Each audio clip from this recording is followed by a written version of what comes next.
My name is Carl. I'm the CEO and co-founder of InsertCoin. And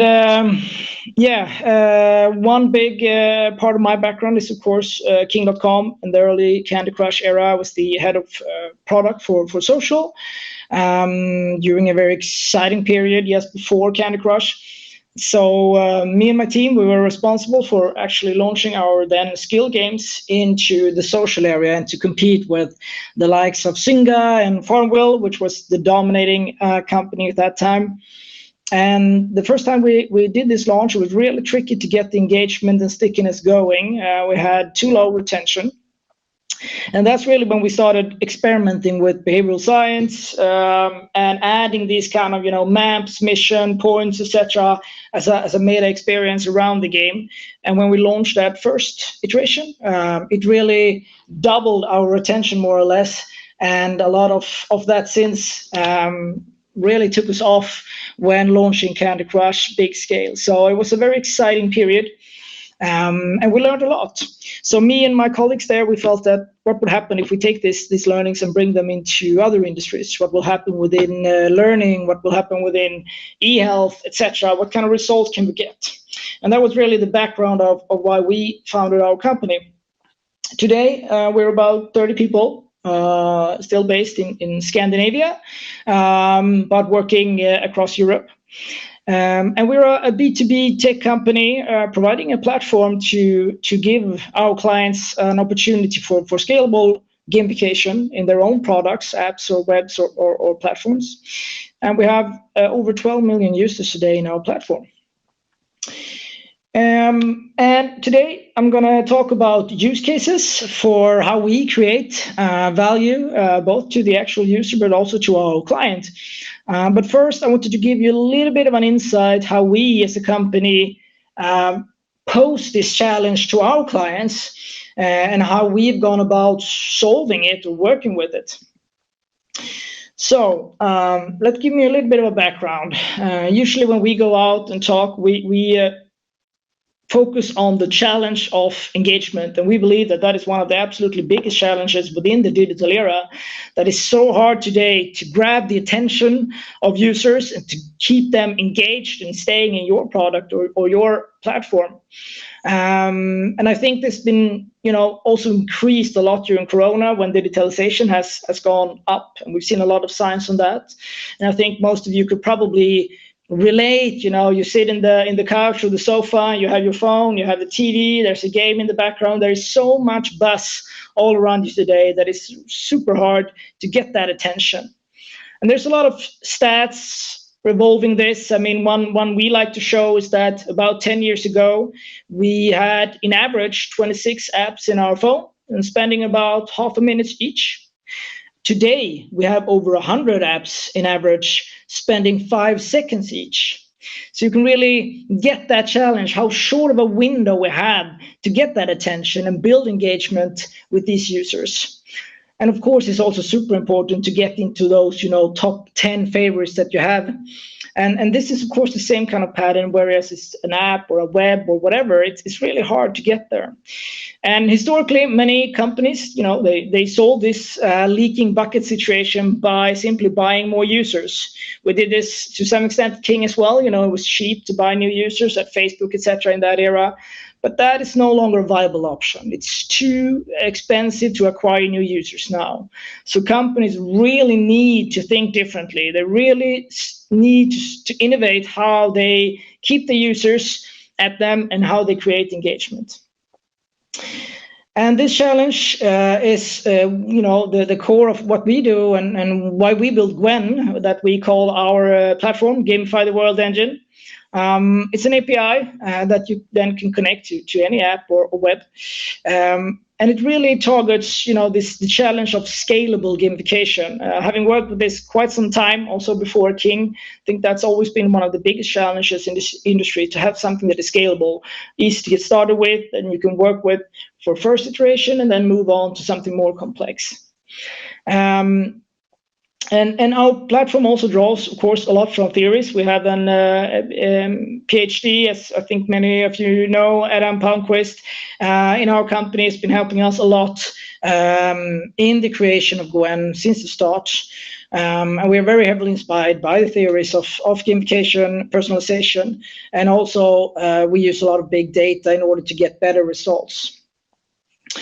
And the value that we work with, and I'm going to talk more about later today in the use cases, is of course that we increase some of the most important KPIs for digital growth. And the holy grail among them for us is retention. I would say that the mobile gaming scene has always been a little bit ahead in these kind of things because the competition is so fierce within games. I mean, if the game is not engaging, if it's boring, you switch game immediately. But that kind of competition we now see with more kind of products, even if it's e-health, if it's learning, whatever. It's so much easier now, fintech, to change. And thus, the most important KPI are increasingly focused on retention. If we do manage to keep our users, if we do get them to come back within a day, within a week, within a month, all the other KPIs will increase, such as conversion, revenue, etc. Another big challenge has been and is speed. I mean, if you work within tech, you know that the pipes is always full. Like, oh yeah, we can do something in a year or so, and it's so tricky to get things out in a good speed in a good way. And if you build something of this yourself, it's going to take a long time. So another important thing with scalable gamification is, of course, that you can cut the time down for implementation and going live. We have over 10 million users today in the platform, and they are a big part of getting better answers. What really works? Probably the most common question you get in a first meeting: which mechanics works the best? What should I do, etc. And that's of course a tricky question. But the more data we have, the better answer we can give. And to give you a last slide before I head into the use cases, to show you a little bit about our progress, but also maybe to share some inspiration that we believe that there's a lot of things happening within the industry today. We especially saw some huge steps last year in the market, and I hope that's relevant for more of you out there, and you can really feel this demand growing. But to give you a little bit of background, we launched 2018. And we are a startup going into a scale up, so we are building this and investing a lot through external capital from investors. So we raised about 5 million euros so far that we invested heavily into our product, and we have had science as a very close thing to our heart from the start. And publish a number of articles around our tech and our value and the results that we've been doing and the design that we have chosen. And last year was a very exciting year when we went from 1.5 million users in our platform to over 10 million. So it was something that happened for us, at least in the market, but also, of course, with us. But I think that after a lot of, maybe scared time during the first year of Corona, people felt that we need to innovate, we need to take steps, and that we saw that during the last year. Could also, end off with that. We looked at the stats yesterday, and we had over 50,000 missions completed yesterday, almost 5,000 level ups. So it's so fun to see that gamification is really being used. And after almost 10, 15 years in this industry where you see a lot of cool cases, but you maybe don't all see a broad use of this, that we are getting closer to what we think is the future, that gamification will be a hygiene factor, that you will have to work with this in some way in order to beat and be close to your competition. That's something we've been waiting for a long time, and I think the steps are definitely in the right direction. But let's jump into use cases. This is something that is, of course, close to my heart. I love research, I love theories, but most of all, I like to create user value and see these things go live. And today we're going to show you 4 cases, actually. So I'm going to have a fairly high tempo, but to give you a nice little view on how different companies work with gamification in order to increase retention and what we've done, and to also give that side that it's just not one industry that is going. This is across industry. There's a big movement. And if we jump into the first one, this is Tweak. It's one of the leading Nordic wellness and workout apps out there. They had an amazing journey. Of course, they've also grown during the corona, but it's a great company. And in essence, you go into their app and you buy different programs, boot camps, etc., from influencer trainers, and you perform them inside the app.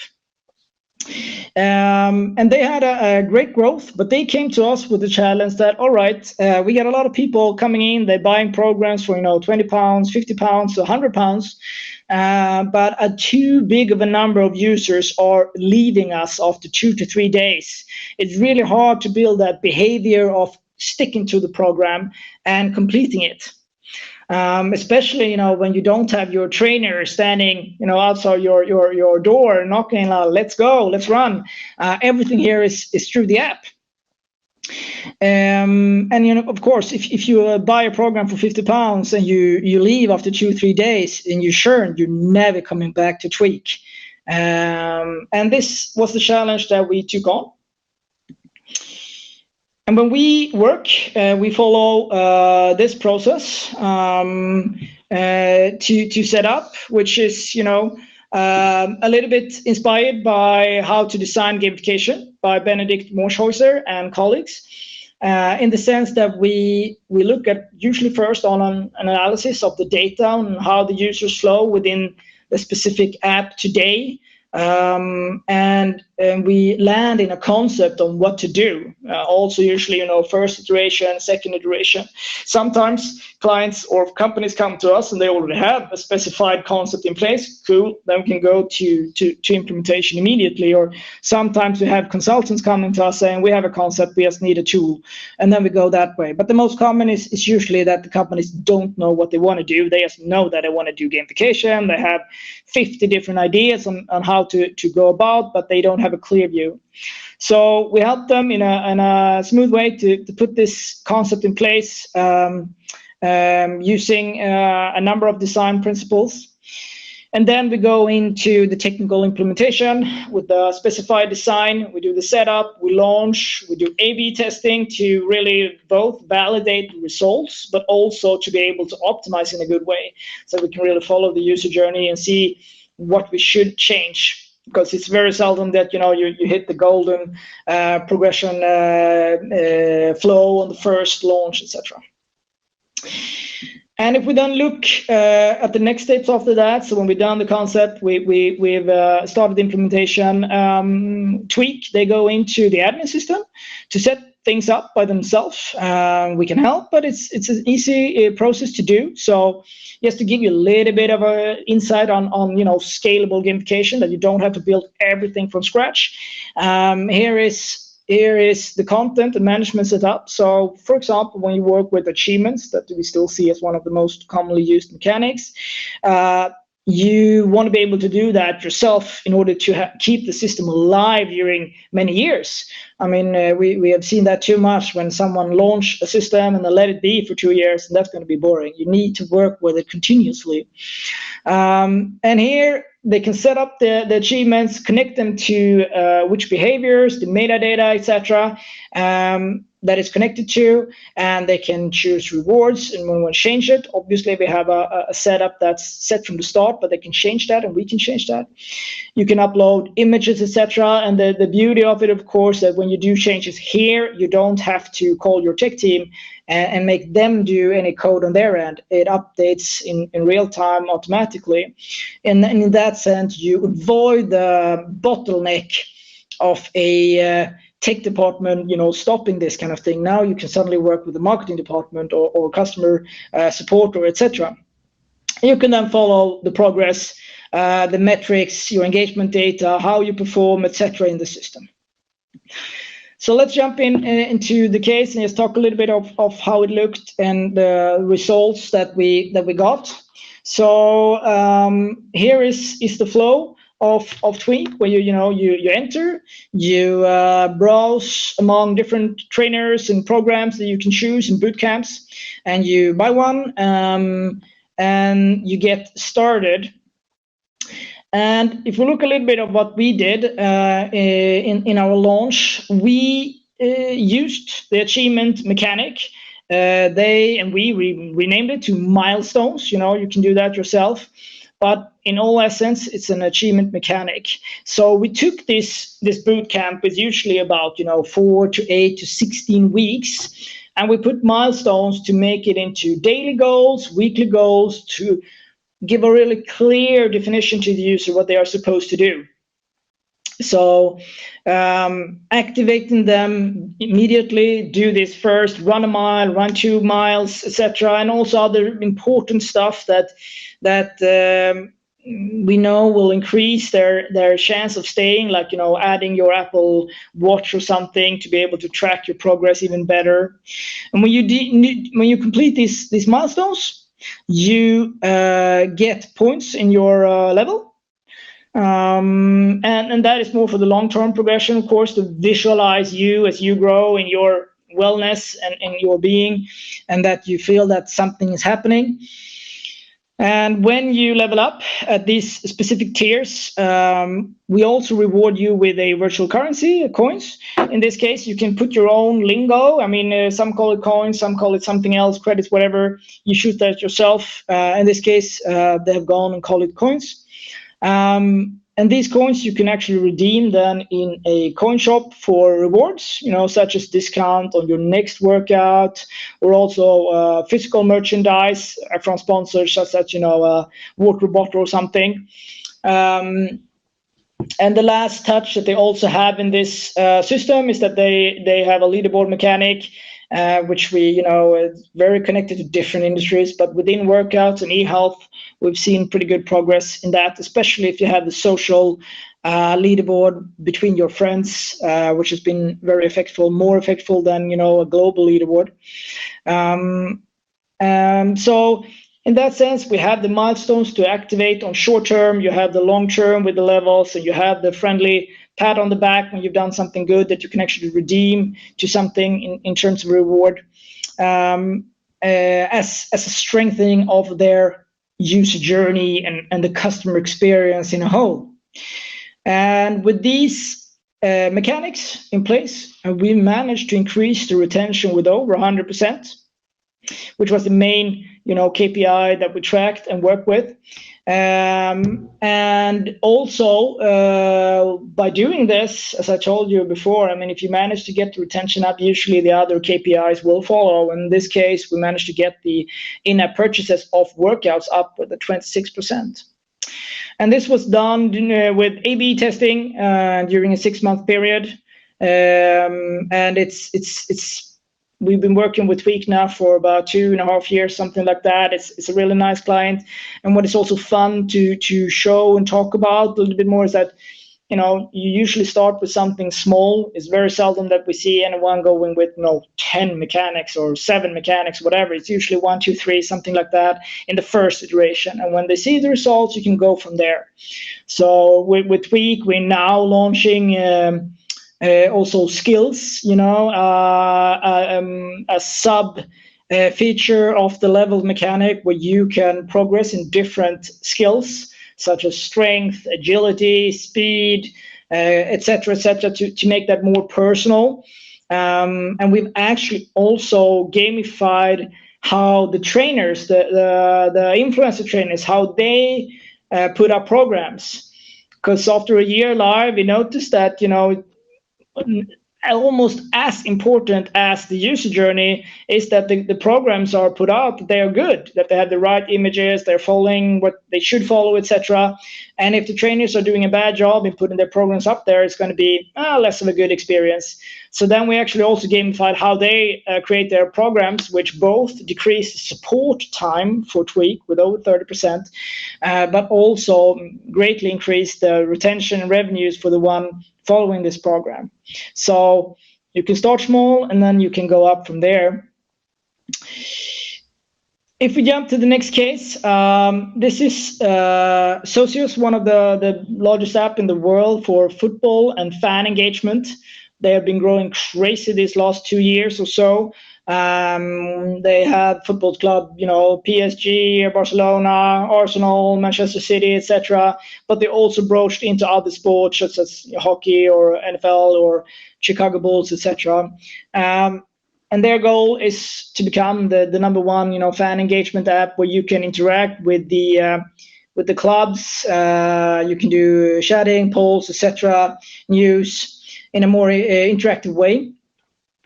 And they had a challenge with definitely retention. It's a demanding group of often young people, and you need to deliver a good experience. So here in the first phase, we've launched with points, with experience and levels, and also activating mechanics in terms of badges to get people to do the first steps in the app. It's quite a lot of features within this app, and it was a big challenge in helping the users do the right thing. I mean, of all these things, what should we do? I mean, imagine playing a game, World of Warcraft, and you can do all the things from level 1 that would have been impossible. And we see that challenge a lot within these kind of apps where it's too much things to do and you don't get a good onboarding and you don't get a good clear sense of where you're going, and that really decreases your retention because people leave instead. So a common thread in many apps that we work with and other digital products. And with the first launch of these two mechanics, or three we could say, in terms, we managed to increase the day 7, so the weekly retention, with over 40%.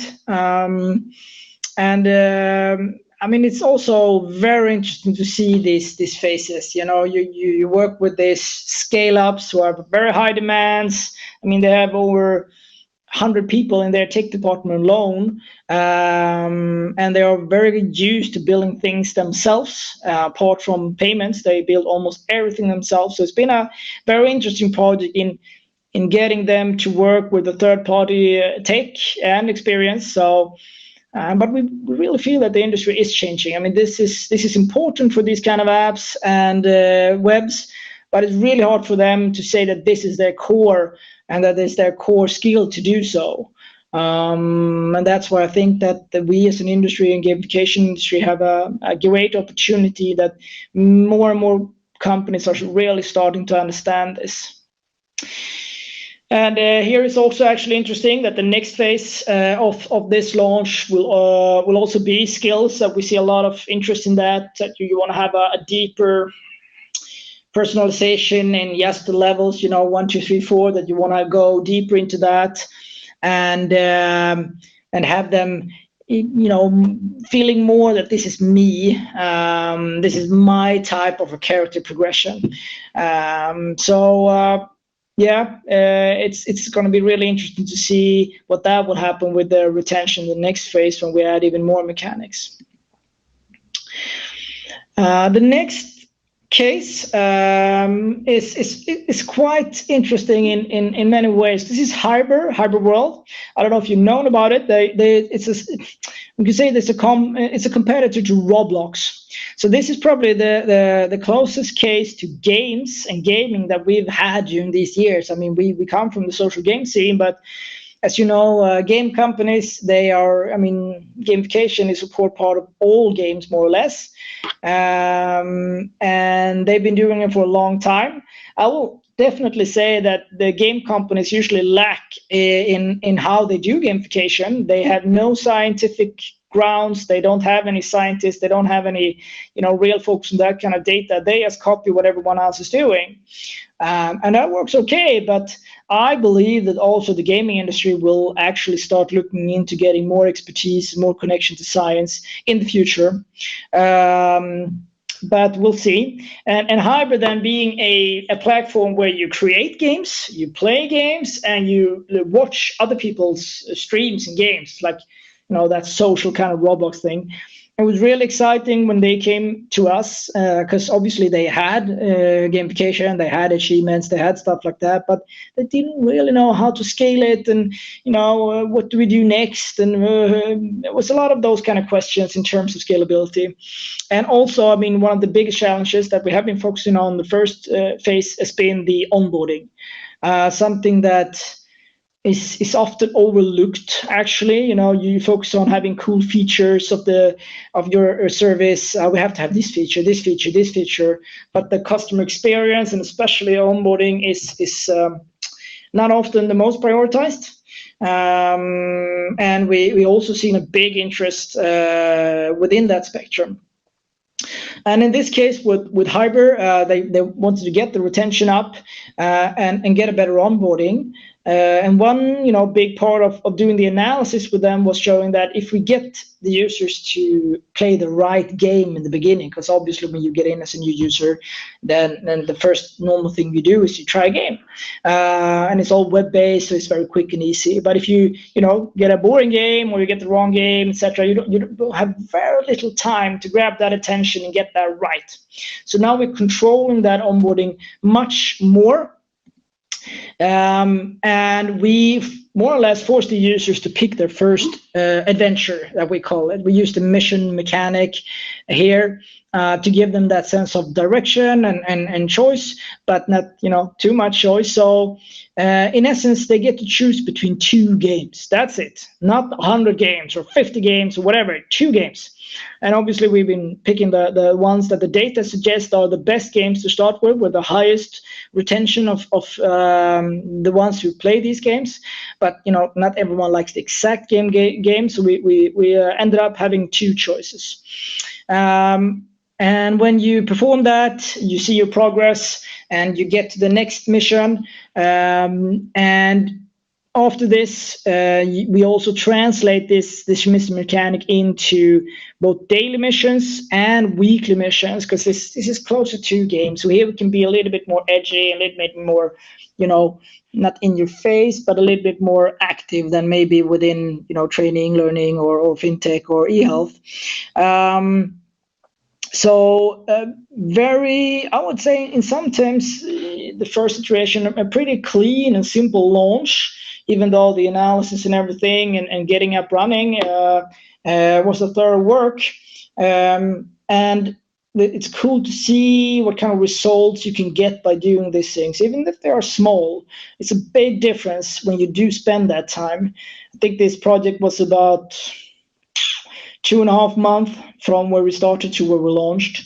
It's a fairly big company with 100+ people, so it's a lot of wills and thoughts and ideas and people to involve.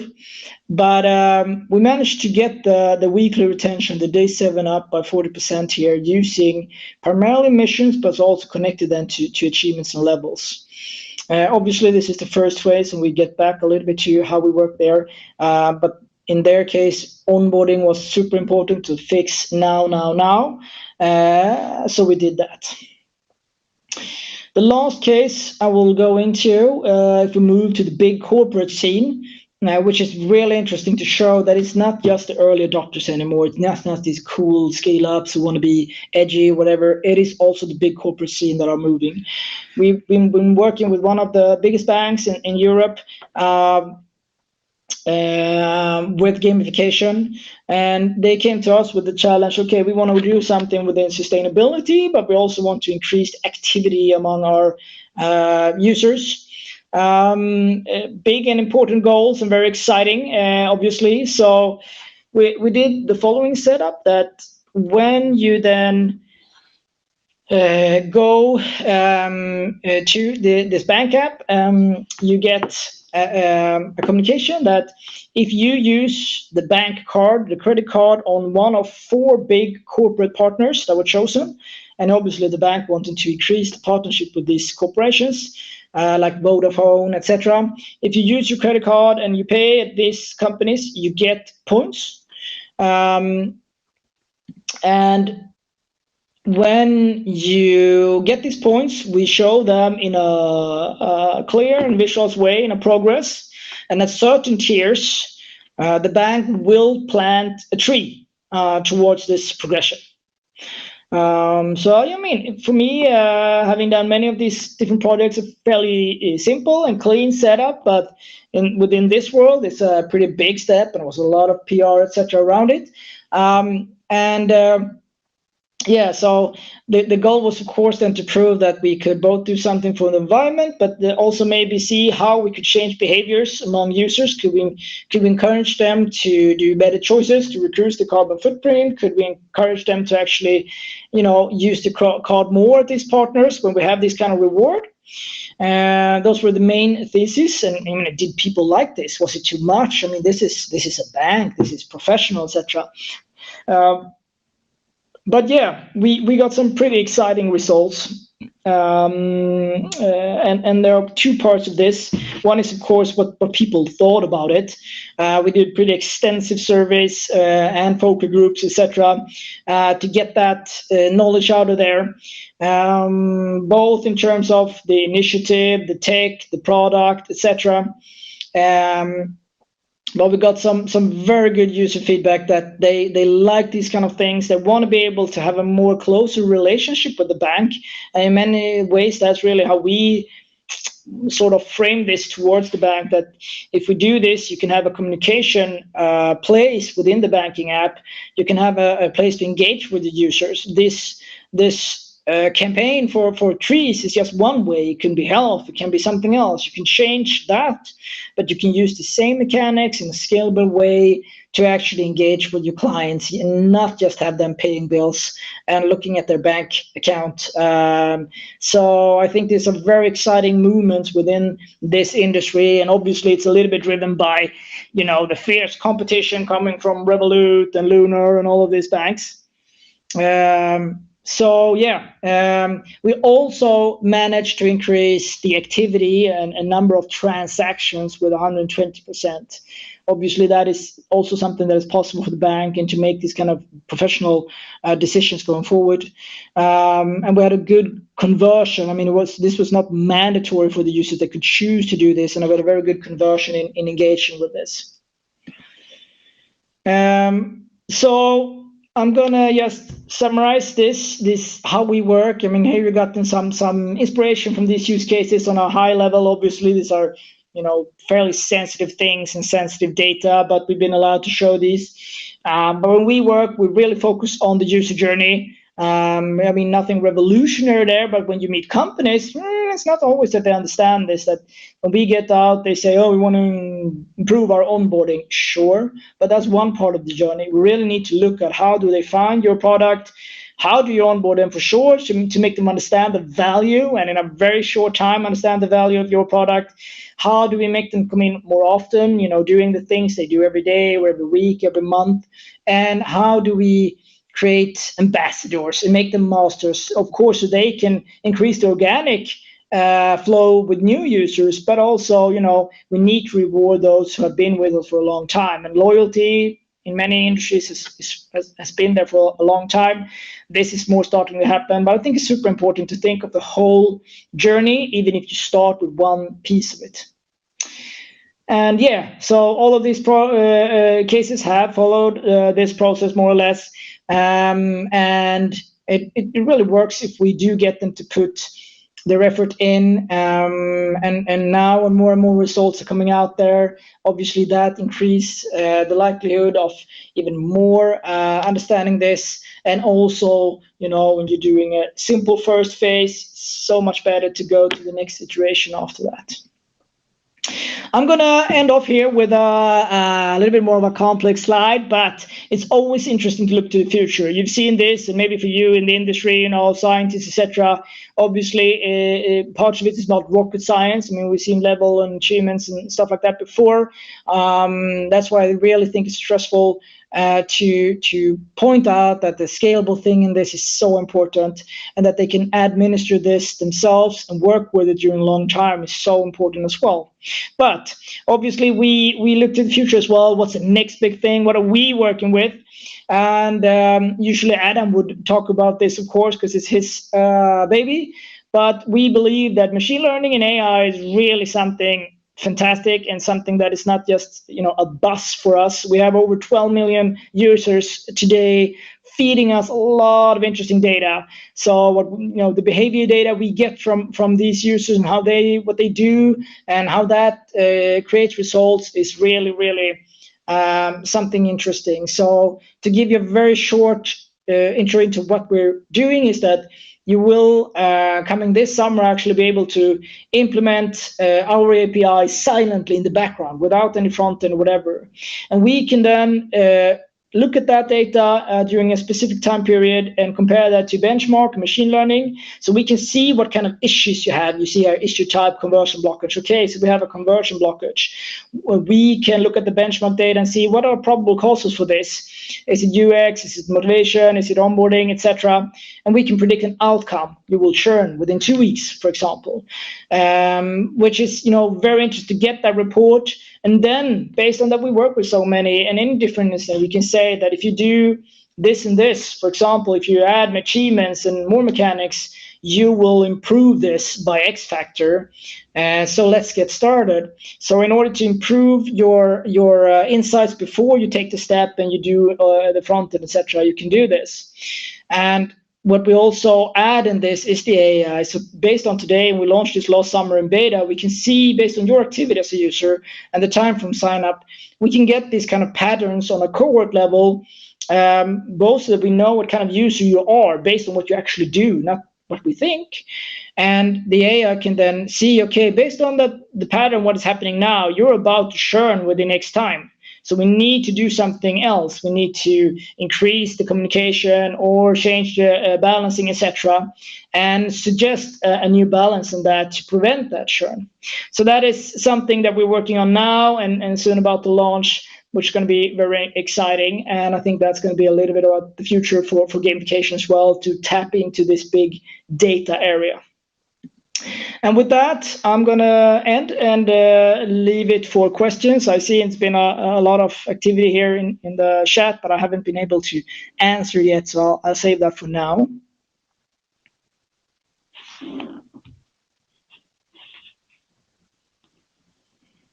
I'm not hearing you. My bad. Yeah. Thank you, Carl. Thanks for that presentation. That was really impressive kind of stuff. I have a few questions in here. I'll sort of bring them on the screen. Your colleague Adam Palmqvist has sort of half answered them in the chat already. Oh, that's good. Maybe you can maybe give your own perspective on it as well. Yeah, of course. It's hard for Adam not to be sitting where I'm sitting now. Yeah. So from Angela, that looks like it's a two-part question. So first part is then, do you gather some voice of the customer feedback about how much they value Badge Socializer?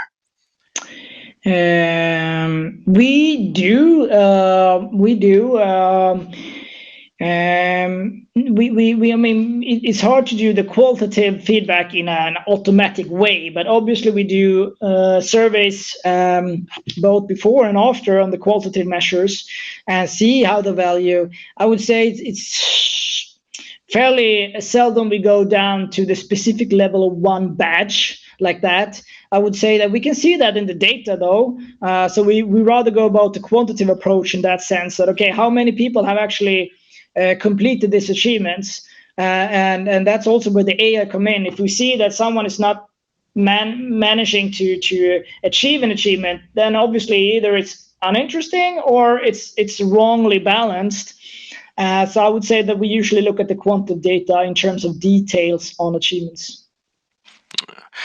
I think our second part is sort of, and after launch, do you do CSAT or NPS customer effort surveys, or what other metrics are you using to ensure gamified customer experience strategy works? Yeah, we do NPS usually. That's what we've been doing with especially the bigger clients like banks, etc. They have often these kind of demands from different KPIs or objectives they have. So NPS is the one we usually use. Okay. One more from Victoria. Okay. What was the ratio of time invested into analysis, implementation, and optimization? Was it similar for all 4, or did it differ much? Very, very good question. Yeah, it does different. It does, depend a little bit. We have standard times that we say. I mean, if you remember the 7 steps, if you look at the concept and those part, if you don't have it already and we do it together, that's usually about 3 or 4 weeks to get that concept into place. The implementation, usually 1 to 2 months, not in work time, so not in time investment, but in calendar time, and that depends usually on testing and marketing, etc. That you need to align these things before you go live, because you don't just want to launch something too silently. You want to talk about it. And the optimization depends a little bit of if it's onboarding or whatever the focus has been. If it's onboarding, we optimize after 2 weeks. But if it's more long term, it's maybe a standard thing that at least one big optimization, but one sprint planned within 3 months of launching. That's at the minimum. But I would say a project is between 2 and 3 months in average. But for a client like a big European bank, it's more like 6-7 months, I would say. More people, more IT security, GDPR, etc. to handle. Okay, cool. If I can ask you a few questions as well, considering quite interesting.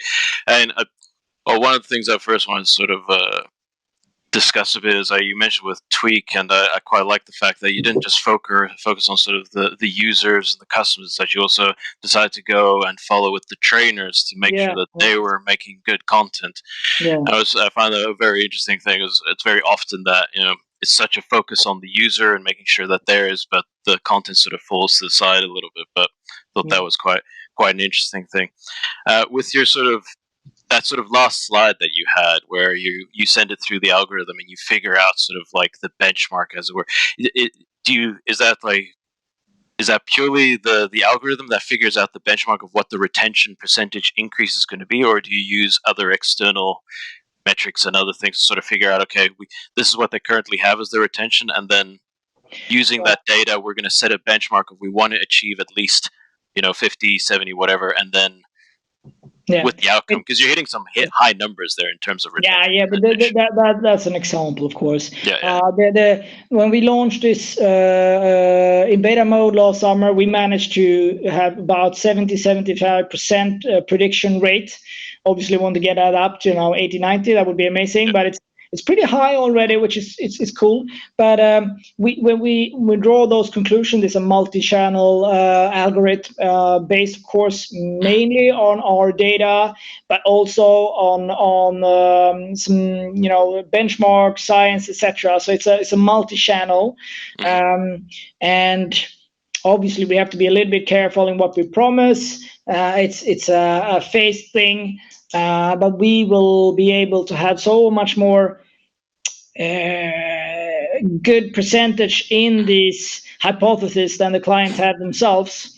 So it is very exciting, because right now, to give you an insight, when we sell, we say, okay, you have to implement the API. That's about 20 to 40 hours of back-end programming, and then you have to do your front end. That's about 40 hours, but it could be more depending on if you want flying dragons or just a bottom. But you need to invest that amount of time, which is very little compared to doing it yourself, but you have to do it. So if we do this instead, you only have to do the back-end integration first. And then you get all the data, and you really get this report that, I should do this. And our thesis is that if you get that report and it says very clear, then it's really logical that you actually do that next step. But then you already done the back-end implementation, so it's much lesser investment to do the front end. So that's a little bit of the thought behind it as well, to make it easier. Okay, cool. I see from Adam that you currently have a prediction rate of around 78%, which is impressive. It's his project, so I'm just talking. You get to stand in the spotlight for it. But it's also fun what you said about Tweak and the trainers, because I would say that, and it's also like inspiration to many people out there that don't overlook the B2B market, because I think that's growing very quickly right now. Everyone think that gamification came from games, and then you go to B2C with these kind of cool SaaS B2C football apps, blah blah blah. But right now we're seeing bigger growth within more boring B2B products. We're working with accounting software. Like, it is so boring for entrepreneurs like myself and solo entrepreneurs to do their accounting. How can we make that more fun? And those kind of challenges is really nice. So yeah. No, sounds very interesting. I have a few more if times allow. Obviously, you had with your Hyper example, sort of the controlled onboarding, and so making sure that. And I've always had this sort of concept of like the illusion of choice for your users, and so you give them the choice. Yeah, exactly. I was like, so sort of spreading that content, and I also had the sort of thought around there, like. What's your sort of take on railroading, as it were, for the user in terms of is it guiding them? Are you creating obstacles that they need to overcome? What's the kind of feel around that? Yeah, it is a tricky question because obviously in games you're more or less railroading them. Usually, not every time, but yes, this is what you need to go through. Maybe you can click quickly, but you need to do it. But when we meet clients, usually the tech teams, the product team, they know their product so well, and they listen to their super users who would maybe hate this because they know everything already. So it's a challenge to discuss this, but that's where I think segments and cohorts come in. So usually we try, if they don't, maybe they have this data already, but otherwise, if you have a couple of few questions in the beginning, we have a number of clients like that. We ask maybe 2 questions or something, and based on those answers, you get put into a different segment, like beginner, expert, whatever, or other types of segments. And then you can have this forced onboarding for the ones who really need it. But if you say that I'm a super expert, you don't get it. I would say that it's still fairly few who dare to have a forced onboarding. Very few of our clients, because they are scared. Me personally, I think it would be good.